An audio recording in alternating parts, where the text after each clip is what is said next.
లెక్క సరిచేయాల్సిందే కేటీఆర్ బీఆర్ఎస్ ఆనాడు. మిత్రులారా, ఈ వీడియో ఒకసారి వినండి. నిన్న కేటీఆర్ అంటుంటే కొంతమంది పెద్ద పెద్ద మాటలు మాట్లాడుతుర్రు. మిత్రులారా, ఒక నాయకుడు 10 మందికి మంచి చేసేటట్టు ఉండాలి, 10 మంది గొప్ప చెప్పుకుంటట్టు ఉండాలి. కానీ పెట్రోల్ వచ్చి తగలబెడతాం, నాలికే వస్తాం, బురుదుకు వేలాడదీస్తాం, సంపుతాం.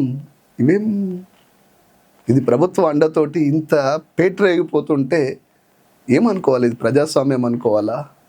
పోలీసు వాళ్ళు ఎటుపోతుర్రు?